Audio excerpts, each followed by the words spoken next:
Alors on estime aujourd'hui à peu près à 20 millions le nombre de développeurs dans le monde. 20 millions, c'est pas suffisamment aujourd'hui pour soutenir la marche effrénée vers le futur, l'innovation et la transformation des entreprises.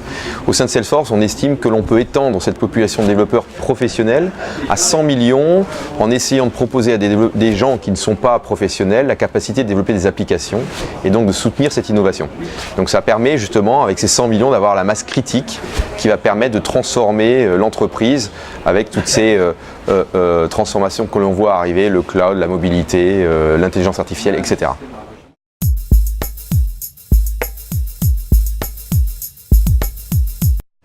Alors App Cloud, c'est quoi? C'est plusieurs composantes. La première, c'est Heroku qui permet à des développeurs plutôt des développeurs professionnels ayant déjà des compétences de capitaliser sur ces compétences. Par exemple, je suis développeur Python, de l'utiliser sur la plateforme Heroku.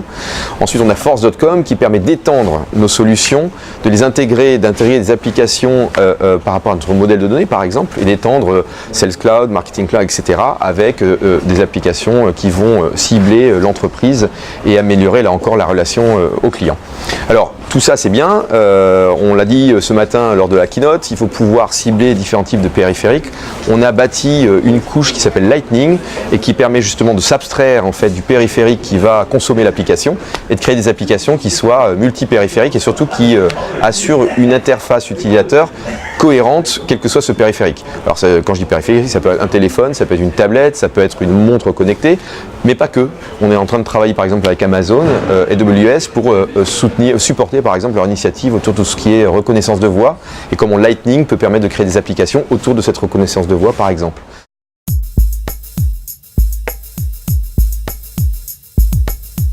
Alors, permettre le présent c'est bien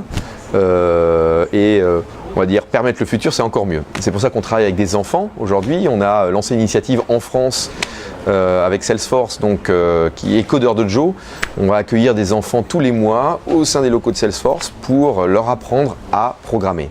Là je dis bien programmer, c'est-à-dire leur donner les principes de base de comment réfléchir, créer la logique qui va constituer une application, quelle que soit la nature de l'application.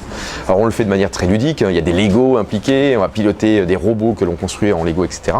Donc ce partenariat avec Codeur Dojo, là encore, permet de nous projeter dans le futur en on va dire, sensibilisant les enfants à ce qu'est la programmation. Alors après, ça ne veut pas dire qu'ils vont s'orienter vers cette voie, mais ça permet déjà de leur donner une certaine logique et leur permettre de construire le futur. C'est une initiative française?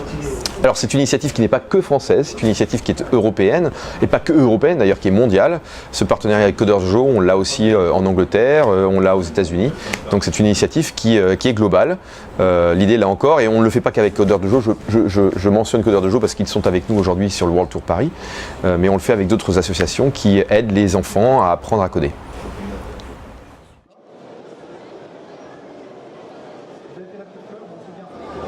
Qu'est-ce que tu fais au sein de Codeur Dojo? On a codé pour faire des Lego et donc on code, on fait du codage. Tu fais du codage? Et alors tu fais marcher des Lego avec ça? En fait, il y a une pièce qui permet de connecter le robot en Lego à un iPad et avec le codage on peut le faire marcher.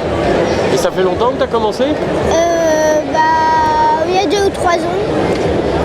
Et ça te plaît? Tu voudrais en faire ton métier?